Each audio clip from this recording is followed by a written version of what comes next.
Dry fruits দিয়ে একটা chocolate বানিয়েছিলাম যেটা খেতে কিন্তু অসাধারণ হয়েছিল। তো আজকে আমি একটা চকলেট বানাবো যেটা তৈরি হবে সব ড্রাই ফ্রুটস দিয়ে।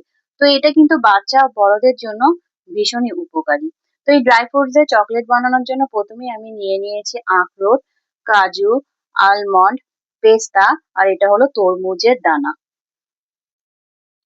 আর ড্রাই ফ্রুটস হিসাবে আমি নিয়েছি খেজুর, আর রেড বেরি, ব্লুবেরি আর কিশমিশ। তো আমি যে বাদামগুলো নিয়েছি সেগুলো একটু এরকম করে ভেঙে নিয়েছি। তো এবার এই ড্রাই ফ্রুটস গুলো আমি একটু পেস্ট করে নেবো। প্রথমে কিন্তু অল্প অল্প করে পেস্ট করবেন, একবারে কিন্তু সব পেস্ট করতে যাবেন না। তো আমার যে ড্রাই ফ্রুটস ছিল সেগুলোকে খুব সুন্দরভাবে পেস্ট করে নিয়েছি। তো আমার এই পেস্টও রেডি। তো আর যে নাট গুলো নিয়েছিলাম সেগুলো আমি বেশ সুন্দরভাবে কেটে নিয়েছি।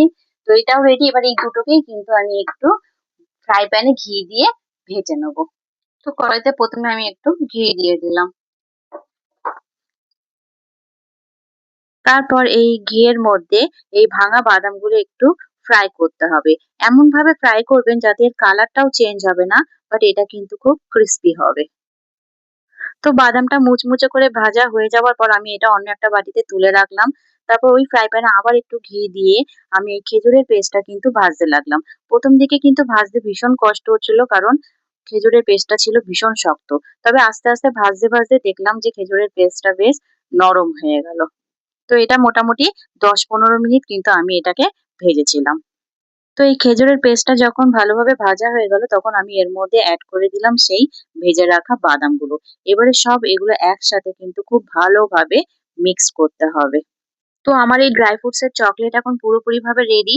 এবার আমি এটাকে একটা শেপ দেবো। তো আমার কাছে যেহেতু মোল্ড আছে তাই আমি এই শেপেই কয়েকটা তৈরি করব আমার মেয়ের জন্য। আর বাকি যেগুলো থাকবে সেগুলো আমি হাতে করেই গোল করে নেবো নাড়ুর মতন।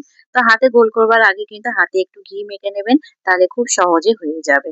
তো এটা কিন্তু মোল্ডের মধ্যে করলে ভীষণ সুন্দর একটা শেপ হয় এবং দেখতেও অ্যাট্রাকটিভ লাগে, যার ফলে বাচ্চারা কিন্তু এটা খুব আনন্দের সাথে খাবে। তো এটা বানানো কিন্তু ভীষণ সহজ আর ভীষণ কম সময়ের মধ্যে হয়ে যায়। তো এরকম শেপ তৈরি করার পর এটাকে ৫-১০ মিনিটের জন্য ফ্রিজে রেখে দিবেন। তাহলে কিন্তু এটা বেশ শক্ত হয়ে যাবে আর খেতেও ভীষণ ভালো লাগবে। দেখুন দেখতে কি সুন্দর লাগছে। তবে দেখতে যাই হোক না কেন খেতে কিন্তু এটা অসাধারণ হয়েছিল। আপনারা কিন্তু অবশ্যই এটা ঘরে একবার ট্রাই করবেন।